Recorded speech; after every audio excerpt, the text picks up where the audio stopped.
All right, welcome to our first kind of pure applied bit using a tool called Sketchpad. And this is just going to kind of show you what happens to the point of concurrency in a simply loaded beam, simply supported beam, subject to a varying point load, which is actually varying by magnitude and direction here, just because that's the only way I know how to manage it. So I'm going to go ahead and label up finally this last point there. And here's what we have then. This beam BC is simply supported at B and C. There, that meaning at C we see it's got a couple, it actually has a reaction in the X and in the Y, and at B it has a reaction at just in the Y. In other words, it's a roller joint at B and it is a pin joint at point C.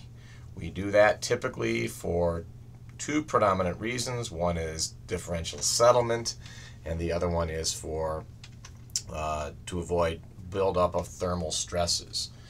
All right, so what we're going to do here is we can see that in this case, if the force vector is dA, it's, in other words, this is the point load on here.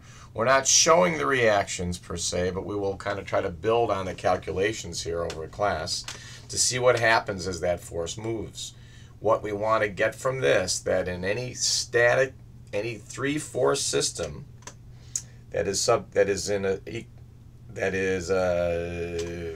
a system that has static equilibrium, those three forces will be concurrent.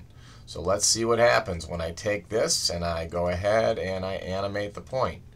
Watch what happens to the point of concurrency at some point there.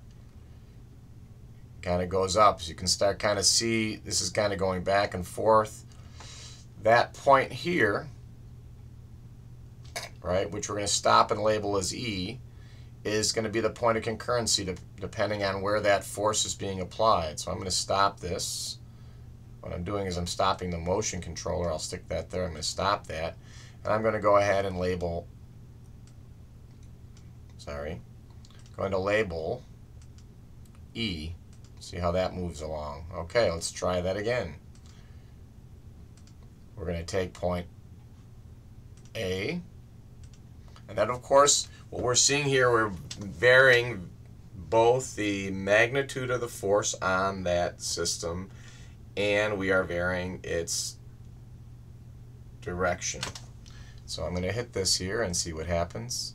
And look, E even travels with, right?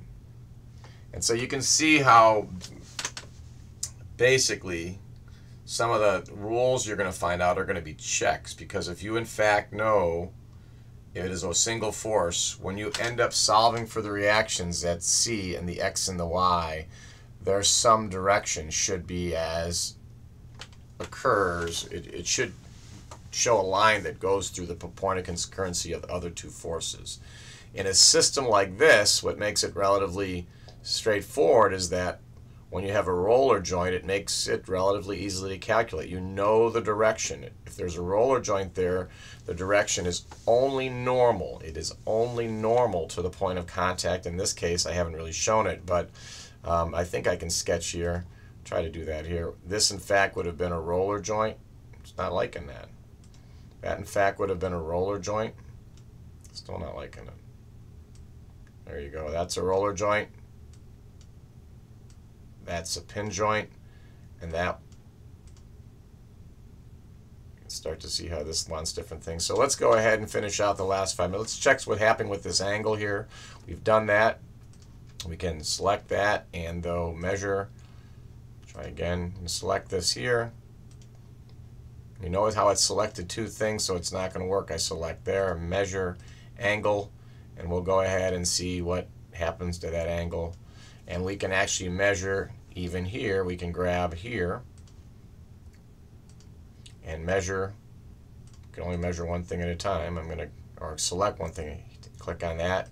Measure the ordinate Y. And so let's watch how that point of concurrency changes as this application of the force, or the force changes across through this dynamic model.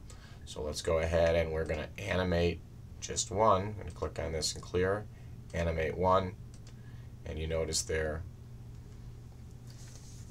what happens. So this is, you're going to see when you're modeling parametric systems, a lot of these structures problems and what's happening in Revit and AutoCAD and Civil 3D is a bunch of parametric math, which is the combination of graphics, or not really much the combination of graphics, but we use graphics to explain what happens with those things. Thanks for listening.